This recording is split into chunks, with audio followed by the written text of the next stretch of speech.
Bonjour, chers consoeurs et chers confrères. Si vous permettez, on va attaquer directement le deuxième thème de cette matinée. Donc, il s'agit d'un sujet qui est assez intéressant, qui je pense n'a pas été traité beaucoup de fois dernièrement. Il s'agit de l'hyperaldostéronisme primaire, qui va être traité sous forme de cas pratique par notre cher ami professeur Faisal Gendouz, chef de service d'endocrinologie de l'hôpital militaire de Meknès, qui a eu l'aimabilité d'accepter notre invitation. C'est pas la première fois d'ailleurs. Je vous remercie beaucoup et je vous passe la parole.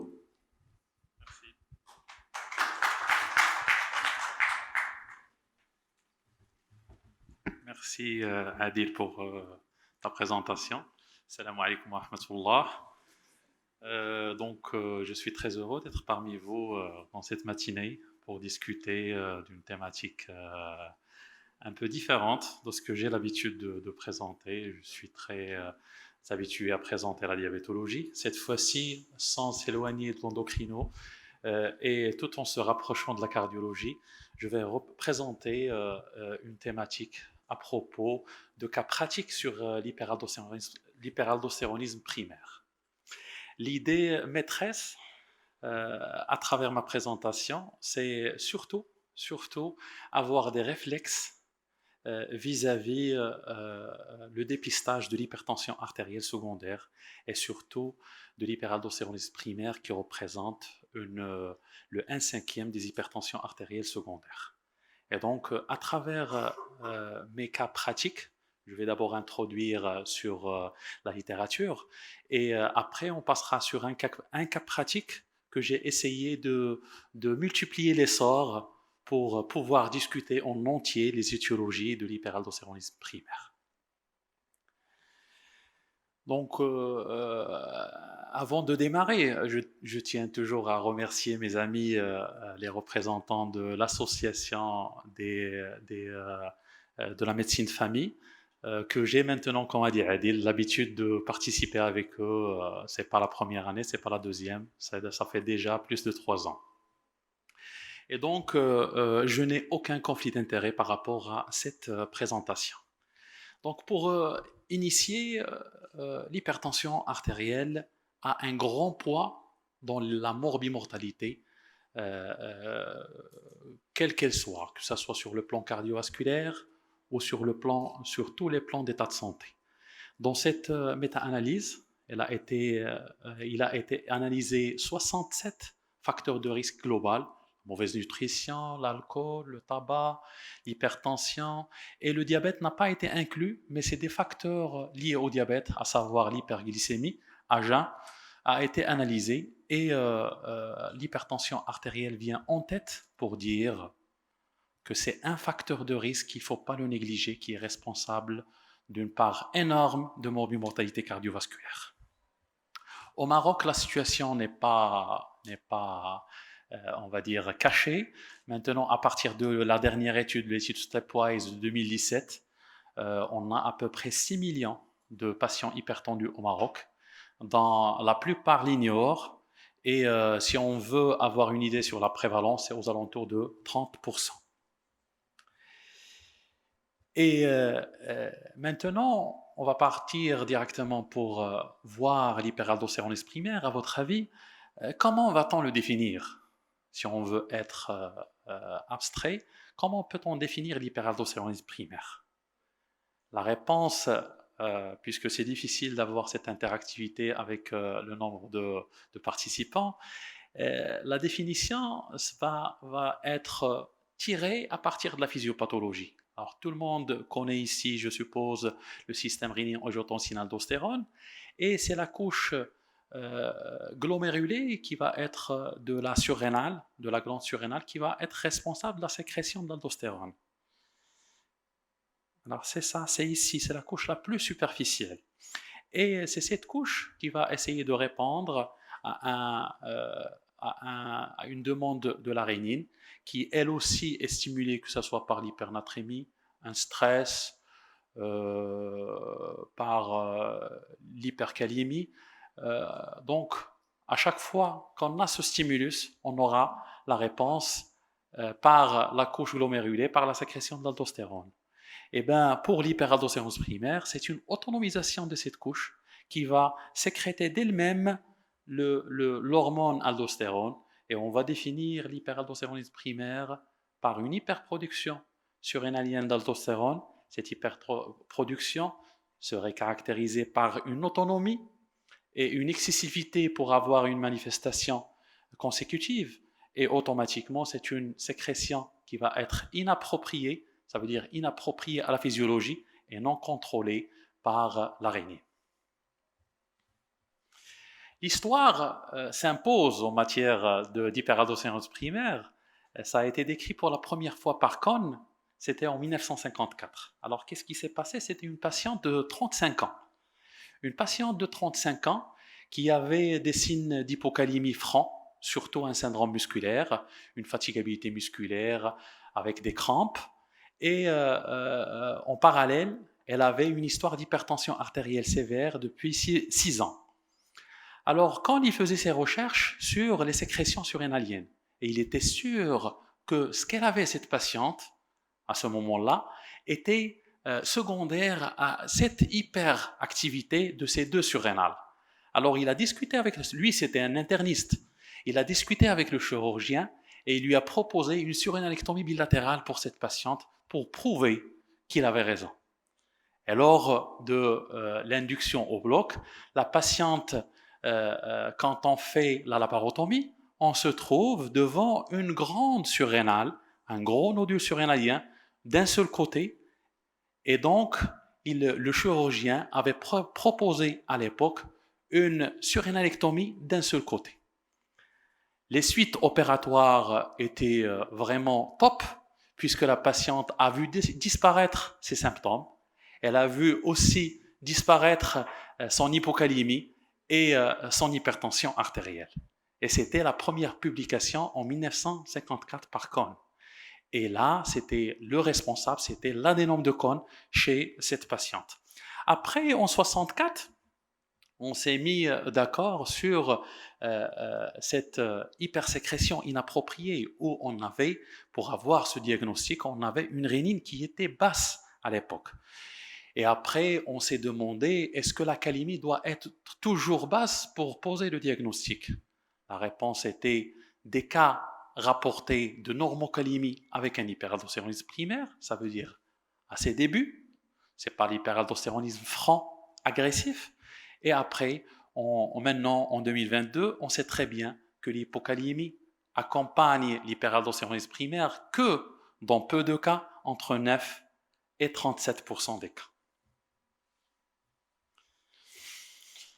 Donc, le premier réflexe qu'il faut garder dans la tête, c'est que tout hypertendu que vous voyez en consultation, il a 6% de chance d'avoir un hyperaldostéronisme primaire. Ça veut dire qu'il faut bien se poser cette question devant tout patient. Alors, s'il a des éléments, qu'on va aller voir dans le cas clinique, s'il a des éléments en faveur d'une hypertension artérielle secondaire, il a 20% de chance d'en avoir. Et la prévalence de l'hyperaldostéronisme primaire va évoluer au fur et à mesure de la sévérité de l'hypertension artérielle. Ça veut dire, si vous avez une hypertension artérielle grade 3, vous avez maintenant le chiffre, c'est à peu près 13% de chance d'avoir un hyperaldostéronisme primaire si vous avez une hypertension artérielle grade 3. Le diagnostic positif de la maladie se pose sur deux arguments qu'il faut les garder en tête. C'est un diagnostic positif biologique, une rénine basse associée à un hyperaldostéronisme, mais il faut toujours garder en tête, et je suis là pour le préciser et pour mettre le point, c'est sur des conditions standardisées qu'on va essayer de les développer dans notre cas clinique. Le diagnostic étiologique se passe sur plusieurs étapes, plusieurs examens peut-être, ou parfois en 2 examens. Les 2 étiologies les plus importantes qui constituent 90% des étiologies, vous avez 2, soit un adénome de Kohn dans 30%, soit une hyperplasie bilatérale dans 60%. Donc le recours à la chirurgie, c'est 30% des cas d'hyperaldostéronisme primaire. La nouveauté dans l'hyperaldostéronisme primaire, qu'on ne va pas la développer aujourd'hui, c'est surtout ce nouveau dosage. Pourquoi je ne vais pas l'aborder? Parce que j'ai fait les mains et les pieds pour avoir ce dosage au Maroc. Au Maroc, bien sûr, via les labos français qui font la lecture de la plupart des bilans du système rénine-angiotensin-aldostérone. Et quand je les ai contactés, la réponse est non. On va continuer à vous donner les résultats immunoenzymatiques et on ne vous donne pas les résultats en SCMSMS. Alors, la chromatographie liquide avec spectrométrie de masse en tandem, elle a une supériorité par rapport à l'ancienne méthode qu'on continue de l'utiliser. La supériorité, c'est par rapport à... alors, quand on dose l'aldostérone, il y a aussi les précurseurs d'aldostérone, les précurseurs de la rénine. Et donc, automatiquement, vous aurez un problème dans le dosage, parce que quand vous dosez, vous aurez aussi les précurseurs qui se dosent avec. Et donc, quand vous avez une grande sensibilité à partir de cette méthode, vous aurez même les ceux qui vont revenir à la baisse. Et vous aurez donc plus de précision dans le diagnostic, changement des normes par rapport au laboratoire. Et maintenant se pose la question même dans le diagnostic étiologique. Quand vous avez, à travers cette méthode, quand vous avez des chiffres qui sont très élevés, c'est en faveur d'un adénome de Cohn. Et quand vous avez des chiffres qui ne sont pas très élevés, qui ne dépassent pas 2 fois la normale, c'est beaucoup plus en faveur d'un hyperaldostéronisme bilatéral, ça veut dire une hyperplasie bilatérale des surrénales. Donc maintenant, je vais parler de mon cas clinique que comme j'ai dit, on va essayer à la fin de le subdiviser en plusieurs sorts pour essayer d'aborder la question en long et en large. Hasna, 29 ans, elle consulte, elle vient vous voir parce que on suspecte chez elle une hypertension artérielle secondaire. Qu'est-ce qu'elle présente? Donc déjà à l'interrogatoire, une fatigue chronique que maintenant on est habitué à l'entendre, parfois même on ne l'interprète pas. L'hypertension artérielle évolue depuis 6 mois, elle a été découverte sur des céphalées chroniques. Initialement, elle était à 180 de 110 de systolique et 110-95 de diastolique. Pas d'autres facteurs de risque cardiovasculaire associés et vous avez des signes négatifs. À savoir, donc on va les marquer, on cherche toujours la triade de Ménard, surtout que la patiente rapporte quand même des céphalées. La triade de Ménard, céphalée, sueur, palpitation, très évocatrice du phéochromocytome ou d'un paragangliome. Et les anglophones ne croient pas beaucoup à la triade de Ménard par manque de spécificité, mais ils disent les 5 P en anglais. Ça veut dire pressure, une hypertension artérielle, pallor, ça veut dire une pâleur, palpitation, ça veut dire une palpitation, perspiration, ça veut dire la sueur, et paroxysme, ça veut dire la survenue paroxystique de ces symptômes. Et donc à chaque fois, essayez devant ces patients jeunes où vous suspectez une hypertension artérielle secondaire, on va voir tous les cas de figure par la suite. Quand vous suspectez, ayez le réflexe de chercher ces signes du phéochromocytome parce que c'est primordial. Elle n'a pas de dysmorphie d'acromégalie ou de Cushing franc, parce que là, les endocrinopathies qui vont causer l'hypertension artérielle, on ne va pas croire à un Cushing s'il n'y a pas des symptômes de Cushing pour donner l'hypertension. On ne peut pas avoir qu'une hypertension artérielle secondaire alors que vous n'avez rien sur le plan de l'examen clinique. Le mode de vie, c'est une femme qui est mariée et qui a 2 enfants.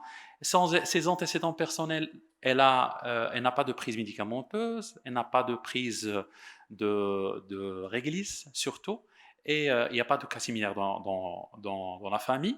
Et ce qu'elle a, elle a une maman qui a 65 ans et qui est hypertendue sous amlodipine, et la découverte de son hypertension était à l'âge de 63 ans. Le traitement qu'elle prend, Hasna, c'est une association valsartan-amlodipine. Et quand on l'examine, elle a déjà une moyenne de tension de 150-90, elle n'est pas aux objectifs. Et quand vous mesurez la tension, c'est toujours au cabinet, c'est toujours supérieur à ceux de domicile. Et l'examen cardiovasculaire est vraiment sans particularité. La réflexion devant de telles patientes, qu'est-ce que je dois faire pour démarrer une enquête étiologique? Alors c'est facile, donc je vous invite à avoir ceci. Je crois qu'il faut le copier sur ce que je fais moi dans le service, c'est avoir cette fiche pour essayer de répondre à ces questions rapidement pour les patients chez qui je suspecte une hypertension artérielle secondaire. Antécédents familiaux d'HTA? Pour elle, c'était une mère, mais c'était plutôt une HTA essentielle. En ancienneté d'hypertension artérielle, c'est récent, c'est en faveur d'une hypertension artérielle secondaire, et il n'y a pas d'antécédent uronéphrologique. Donc là, c'est les éléments clairs de cause secondaire. Exposition à des produits vasopresseurs comme Réglisse ou autres, glucocorticoïdes par exemple. Trouble vasomoteur paroxystique. Signe en faveur d'une endocrinopathie clinique. Il n'y en a pas chez Hsna. Souffle para-ombilical évoquant une sténose de l'artère rénale. Une anomalie à l'ECG qui va refléter beaucoup plus une atteinte d'organes cibles chez une patiente de 29 ans qui va nous faire penser à une hypertension artérielle secondaire et un bilan biologique systématique. La question c'est quel bilan biologique chez Hsna? Si on suit les recommandations, c'est clair pour tout patient hypertendu. Et là, vous allez voir ce qui est en rouge et ce qui est en noir. Ce qui est en noir, c'est ce qui est en commun entre les anglophones et les francophones. Et ce qui est en rouge, c'est ce que font les Américains plus que les francophones. Et donc, vous aurez une numération qui sera ajoutée. Vous aurez aussi le calcium qui sera ajouté à la recherche d'hyperparathyroïdie primaire, parce que l'hyperparathyroïdie primaire, parmi ses symptômes, on a une hypertension artérielle. Vous aurez aussi la TSH qui va s'ajouter. Et alors là, il faut chercher les deux, hypo et hyper. L'hypothyroïdie peut donner une hypertension artérielle dans 60% des cas et l'hyperthyroïdie dans 50% des cas. Et après, des éléments optionnels, à savoir l'acide urique. Si vous avez un taux d'acide urique qui est très élevé, ça fait partie du syndrome métabolique et ça fait guider votre patient vers plutôt une HTA essentielle. Et bien évidemment, il faut rechercher l'atteinte d'organes cibles à travers de la microalbuminurie. Donc chez notre patient, la numération était normale, la glycémie à jeun correcte. Il n'y avait pas d'élément en faveur d'une hypertension artérielle à part une kaliémie à 2,26 qui peut maintenant, quand on revoit l'interrogatoire, qui peut expliquer la fatigue de la patiente. Le reste est sans particularité. Maintenant, chez qui rechercher une hypertension artérielle secondaire?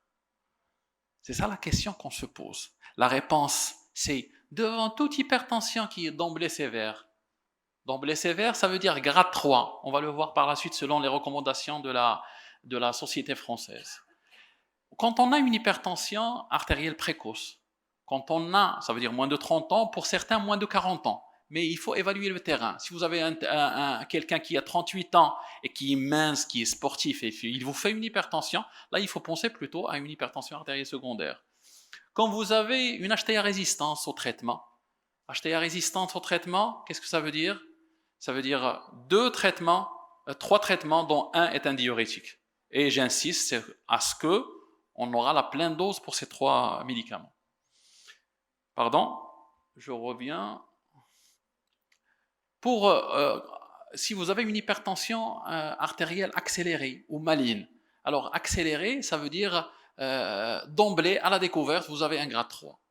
Pas en passant par 15, après 2 ans, il vous fait 16, après 3 ans, il vous fait 18. Ça, c'est beaucoup plus accéléré, c'est beaucoup plus en faveur de secondaire.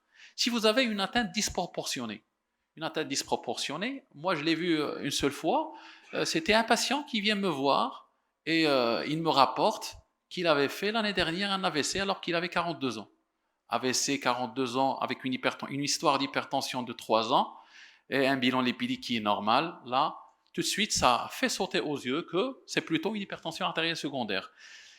Si vous avez une HTA diastolique après 65 ans, théoriquement, après 65 ans, la diastolique baisse, la systolique augmente, c'est la physiologie. Et si vous avez cette augmentation en diastolique, il faut penser à une hypertension artérielle secondaire, même chez le sujet âgé.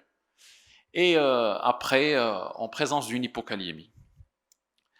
Maintenant, si on se focalise sur l'hyperaldotéronisme primaire, on va prendre l'hypertension à part. Si vous avez une HTA chez un sujet jeune, résistante, d'emblée sévère, avec des comorbidités précoces, un seul de ces critères vous fait penser automatiquement à l'hyperaldotéronisme primaire. La deuxième, en présence d'hypokaliémie, très rarement symptomatique, mais on a dit à l'introduction que l'hypokaliémie n'est présente qu'en dans peu de cas, entre 9 et 37%. Quand vous avez une HTA et ou une hypokaliémie avec un incident à l'âme, vous faites un scanner pour une autre raison, une diverticulose colique, un problème de néoplasique, et vous vous trouvez avec un incidentalome. Incidentalome est défini à partir d'une taille supérieure à 1 cm, et il faut dire qu'en matière d'hyperaldostéronose primaire, ça va être hypodense et entre une masse qui est hypodense et entre 1 et 2 cm. Quand elle dépasse 2 cm, elle a peu de chances d'être un hyperaldostéronisme primaire.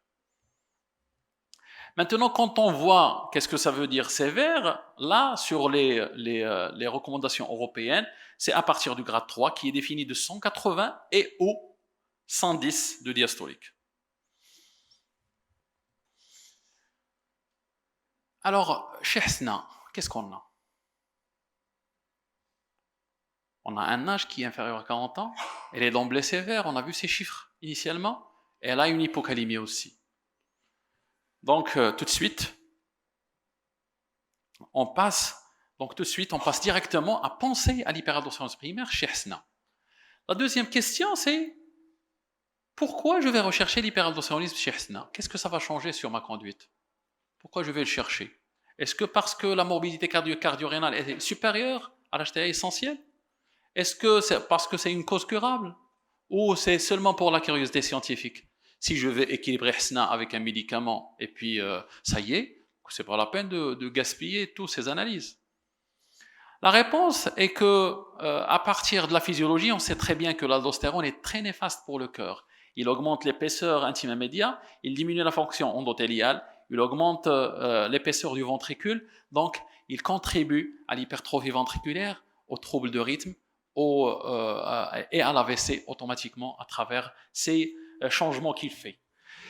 Dans les études, quand on a vu, par rapport à l'HTA essentiel et en prenant les mêmes chiffres dans les deux bras, on a toujours un risque cardiovasculaire qui est élevé dans le bras hyperaldostéronisme primaire par rapport à l'hypertension artérielle essentielle. Et quand on va comparer, c'est en traitant l'hypertension artérielle secondaire, le sort de ces patients va coïncider après 10 ans. Ça veut dire que l'hyperaldostéronisme primaire est responsable quand même de 10 ans de désordre après correction de l'hyperaldostéronisme primaire. Et là, j'attire votre attention sur ça. Alors, si vous prenez tous ces éléments de conséquence, moi je souligne surtout les deux. Vous avez un risque de fibrillation atriale qui est à 3,5 fois la normale, et vous avez un risque d'AVC qui est à 2,5 fois l'HTA essentiel en ce qui concerne l'hyperaldostéronisme primaire. Donc le mot-clé ici, c'est que vous avez une morbidité cardio-rénale qui est élevée, indépendant du degré d'HTA, avec une morbidité cardiaque x 2,5 en globalité et une morbidité rénale x 2. Et il s'agit aussi d'une cause curable, parce qu'on va voir qu'il existe une certaine réversibilité vis-à-vis le diagnostic. Et ce n'est pas par rapport à la curiosité scientifique qu'on va réaliser un dépistage de l'hyperaldostéronisme primaire. La deuxième question, c'est que quand vous avez une hypertension avec une hypocalémie, quelles sont les étiologies qu'il faut y penser? Il y en a 3. Bien évidemment, après avoir éliminé les causes simples d'hypocalémie, même si vous avez un patient qui prend un diurétique et il a une hypocalémie, il faut le traiter au sérieux. Il faut penser quand même à l'hyperaldostéronisme primaire, même s'il fait l'hypocalémie sous diurétique. D'accord? Bien évidemment, diurétique thiazidique ou furosémide. Mais il faut toujours éliminer les causes digestives. Les causes digestives sont éliminées à travers de la kaliurèse. Si vous avez une kaliurèse qui est normale ou voire basse, ça élimine, ça vous fait penser à des pertes plutôt digestives. Les 3 étiologies, l'hyperaldostéronisme primaire, le phéochromocytome et le Cushing. Et généralement, le Cushing et le phéochromocytome, c'est vraiment dans leur flambée qu'ils vont donner l'hypocalémie. Mais par contre, l'hyperaldostéronisme primaire, il est asymptomatique. Le seul symptôme, c'est l'HTA et l'hypocalémie. Et la gravité, bien sûr, est toujours liée au phéochromocytome. Donc, qu'est-ce que j'ai fait pour Hsna? Kaliurèse 65, j'élimine les causes digestives. Pas de Cushing franc à l'examen clinique, c'est éliminé, c'est pas la peine de demander le CLU. Et après, je fais les dérivés méthoxylés urinaires de 24 heures, ils sont négatifs, j'ai éliminé le phéo, je suis tranquille. Maintenant, il me reste que l'hyperaldostéronisme primaire à explorer sur le plan endocrinien, bien sûr. Comment je le confirme? Comment je le dépiste? C'est ça la question. Alors, c'est simple. Pour dépister, c'est que je dose l'aldostérone, je dose la rénine, mais surtout, je mets les points sur des conditions standardisées. Et après, je calcule un rapport qui est le rare, rapport aldostérone sur rénine. Maintenant, chez Hsna, comment je vais réaliser ces conditions standardisées? La première des choses, la question, quels sont les horaires? Je prescris ce bilan. Les horaires de la prise du sang. L'hypocalémie, dois-je la corriger ou pas? Le régime sans sel, je le maintiens ou pas? C'est des questions. Et est-ce qu'il y a un médicament à arrêter chez Hsna? La réponse est claire. Là, il faut le retenir par cœur. Ce qu'on fait là, c'est la position. Donc, le matin, 2 heures après le lever, et je le fais en position assise de 15 minutes minimum. Je fais quand même un apport potassique pour corriger l'hypocalémie et avec un régime normosodé. Ça veut dire qu'il ne faut pas avoir ce régime sans sel, qui est vérifié sur la natriurèse. La natriurèse doit être supérieure à 100. Pour la calémie ou la kaliurèse, je dois toujours avoir un rapport qui n'est pas perturbé. Si j'ai un rapport de la kaliurèse qui dépasse 100, là je vais avoir un rapport qui est inversé et mes dosages seront faussés. En ce qui concerne les traitements, il existe plusieurs traitements qui vont altérer le dosage et donc je vais devoir arrêter certains thérapeutiques pour ici. Vous voyez la souris, non? Ça ne marche pas. Donc, pour les antagonistes de minéralocorticoïdes, il y a 6 semaines qu'il faut les arrêter et 2 semaines. Ça marche.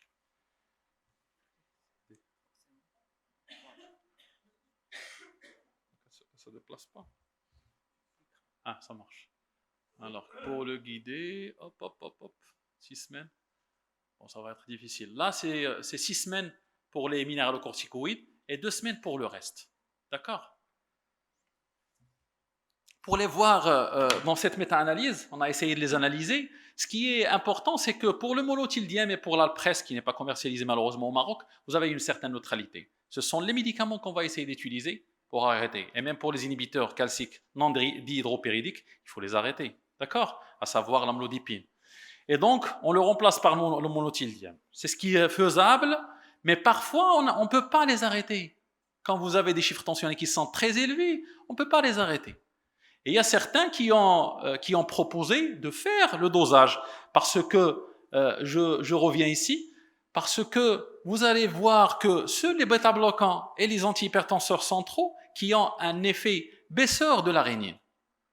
Les autres ont un effet augmentateur de la rénine. Ça veut dire si je garde mon malade sur son traitement et je fais le dosage de la rénine, je le trouve effondré, c'est en faveur de l'hyperaldostéronose primaire. D'accord? Les bêta-bloquants, vous l'utilisez très peu et les antihypertenseurs centraux, on les utilise très peu. Donc là, c'est une astuce pour les malades qui ne vont pas pouvoir arrêter le traitement. Pour Hsna, qu'est-ce que j'ai fait? Voilà, donc prescription. Je l'ai faite, matin, 2 heures après le réveil, 15 minutes, je l'ai bien expliqué. Parfois, j'hospitalise la patiente pour le faire, mais ce n'est pas obligatoire. L'hypocalémie, je la corrige avec du sirop, 3 cuillères mesure tous les 4 fois, 5 fois par jour. Régime sans sel, oui. Donc, j'arrête et puis je donne une alimentation normo-salée. Les médicaments, j'arrête l'association et je la remplace par le monotildien. La patiente fait des chiffres entre 160 et 150. Hop, je suis satisfait, je passe à l'étape suivante. Quand on a fait ceci, on pense maintenant au résultat. Pour affirmer l'hyperaldostéronose primaire, vous devez avoir un rapport qui est supérieur au seuil. Là, le seuil, pour la plupart des laboratoires qui participent avec le Maroc dans la transmission des prélèvements conditionnés, vous aurez toujours le seuil à 64.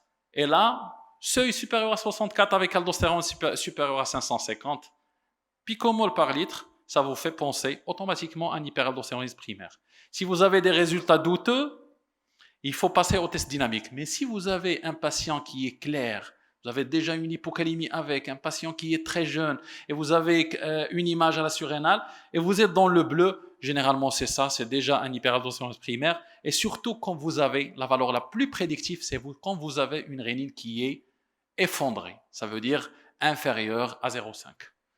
Et quand vous avez un rapport qui est normal et une aldostérone qui est normale, le diagnostic est exclu.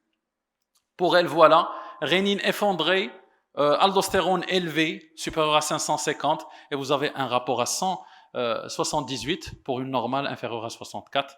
Donc là, ça revient facile. L'hyperaldostéronose primaire est confirmée parce qu'on a ces deux choses. Pour ce Young, alors Young, c'est l'expert international en hyperaldostéronose primaire. Pour lui, il propose ça. Il propose des seuils plus bas d'aldostérone. À la place de 550, il propose 270, mais à condition d'avoir une rénine effondrée, que ce soit une rénine active ou une activité rénine plasmatique. Maintenant, on revient à Hasna. Quelle étiologie qui est responsable de l'hyperaldostéronose primaire? Devais-je pratiquer une imagerie en coupe, IRM-TDM, ou je dois pratiquer un cathétérisme? Alors pour cela, donc toujours l'imagerie en coupe en premier et avec une préférence pour le scanner. Il est meilleur que l'IRM en ce qui concerne l'adénome de Kohn. Si j'ai déjà une imagerie qui est franche, je dois passer, pour les Européens, je dois passer obligatoirement par un cathétérisme pour prouver la latéralité de la sécrétion. Mais parfois, chez nous, ça ne se fait pas. Si on a une image caractéristique sur le scanner, avec un hyperaldostéronisme primaire franc, il faut passer à proposer la chirurgie chez votre patient. Là, le cathétérisme, je ne vais pas rentrer dans les détails. Qu'est-ce qu'on fait? On cathétérise les deux veines surrénaliennes et on a besoin de 2 preuves pour le confirmer. La première preuve, c'est que vous aurez un index de sensibilité qui est supérieur à 2. Un index de sélectivité, pardon, qui est supérieur à 2. Qu'est-ce que ça veut dire, sélectivité? Ça veut dire que je suis bien dans les surrénales. Je monte les cathéters, je dose le cortisol dans celle-là et le cortisol dans l'autre, et je le compare par rapport au cortisol de la veine cave. Si je suis à un taux supérieur à 2, ça veut dire que je suis dans les 2 surrénales, hop, je peux passer à l'aldostérone. Le deuxième, c'est l'index de sécrétion. Là, si j'ai un rapport aldostérone-cortisol d'un côté, sur aldostérone cortisol de l'autre côté, qui est supérieur, ça veut dire j'ai une latéralité, mais il doit être supérieur à 4. Et pour les nouveaux dosages, il doit être supérieur à 5. D'accord? Donc voilà ce qui a été proposé par Young dans la pratique clinique. Et je reviens. Quand vous avez une image qui est franche, avec un patient qui désire la chirurgie, il a moins de 35 ans, il a une hyperaldostéronose primaire, vous passez à la chirurgie. D'accord? Autrement dit, si vous n'avez pas ça, il faut penser plutôt au traitement médical. Maintenant, chez Hasna, on a fait une TDM. Voilà ce qu'on trouve chez elle. Qu'est-ce que vous voyez?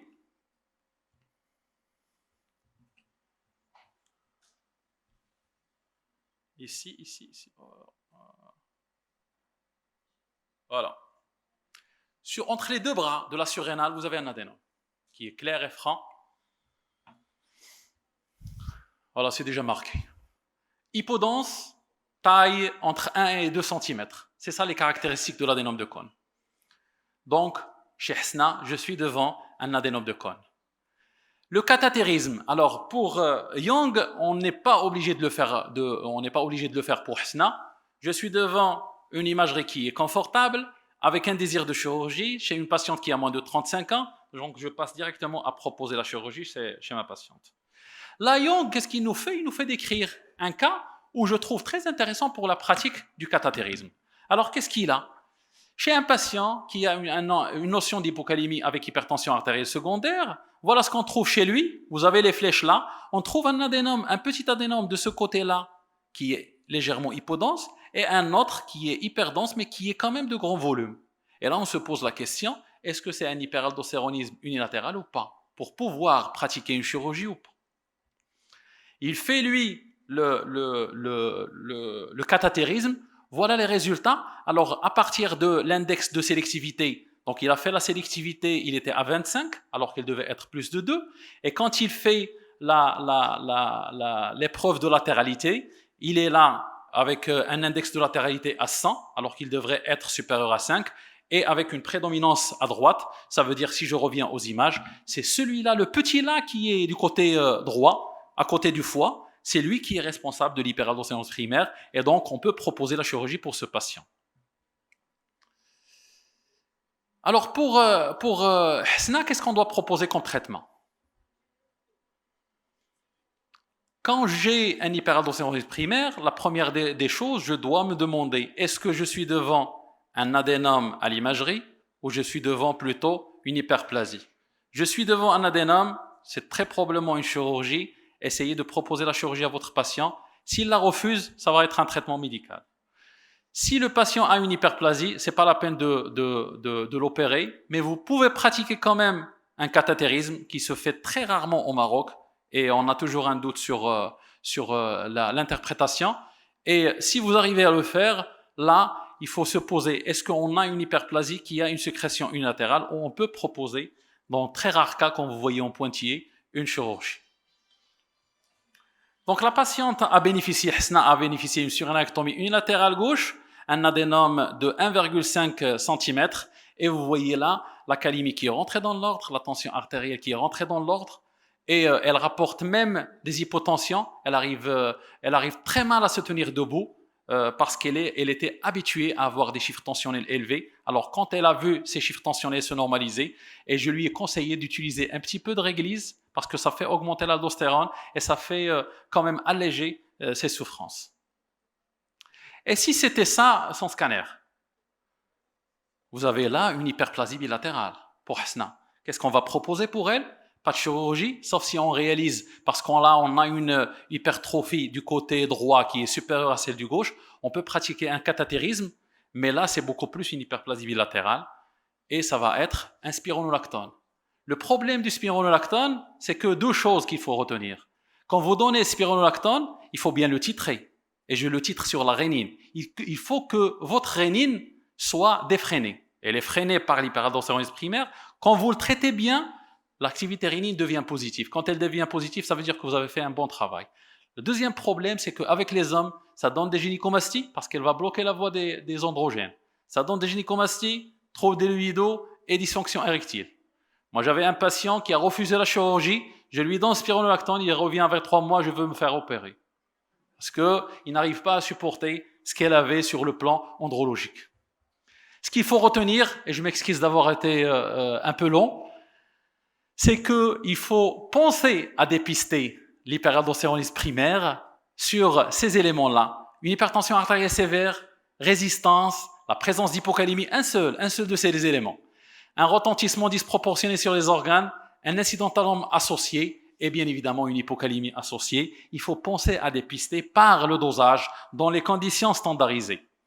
Le problème, c'est que sur cette méta-analyse anglaise, c'est que on n'a que 2,7% des patients avec hypertension et hypocalémie qui sont dépistés. Et vous avez que 3% des patients avec un syndrome d'apnée de sommeil et hypertension qui sont explorés. Alors qu'on doit tous, ça c'est en anglophone, on doit tous faire un effort. Il faut faire des fiches pour marquer les éléments en faveur d'une hypertension artérielle secondaire chez vos patients pour pouvoir dépister ce problème. Comment je le cherche? Pourquoi je le cherche? Parce qu'il existe une morbimortalité cardiovasculaire élevée, ça on l'a déjà dit. C'est pas la curiosité scientifique. Et après, les conditions standardisées, il faut les retenir. Horaire, matin, 2 heures après le réveil, 15 minutes en position assise. Je corrige l'hypocalémie et j'arrête le régime sans sel. Et on peut même proposer un arrêt des médicaments. Je fais le dépistage. J'ai la confirmation à partir d'un RAR qui est élevé et un aldostérone qui est élevé. Et automatiquement, l'étiologie, c'est le scanner. L'attitude pratique sur rénalectomie, si vous avez un adénome de cône, spironolactone, si vous avez une hyperplasie bilatérale. Je vous remercie pour votre attention. Merci, cher ami, pour cet exposé qui était riche malgré la contrainte du temps. On passe tout de suite à la salle s'il y a des questions.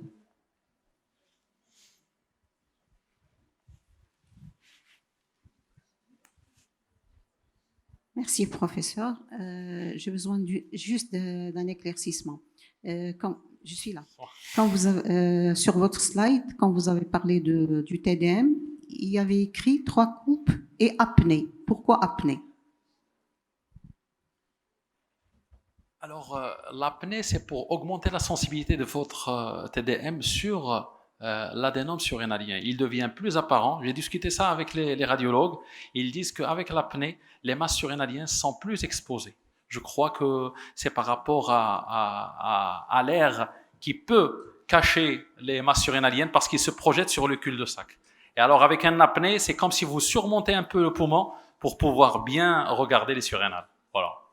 Mais c'est une attitude technique. Mais à la fin, le radiologue me dit, on fait pas ça. Donc voilà, c'est pour la précision. D'autres questions? Donc, c'est clair? C'est clair ou c'est compliqué? non, c'est clair, c'est très clair, alhamdoulilah. Bon, je tiens à préciser juste un point, c'est que le professeur Gondo s'est porté volontaire pour ce thème, qui n'est pas sponsorisé. Merci.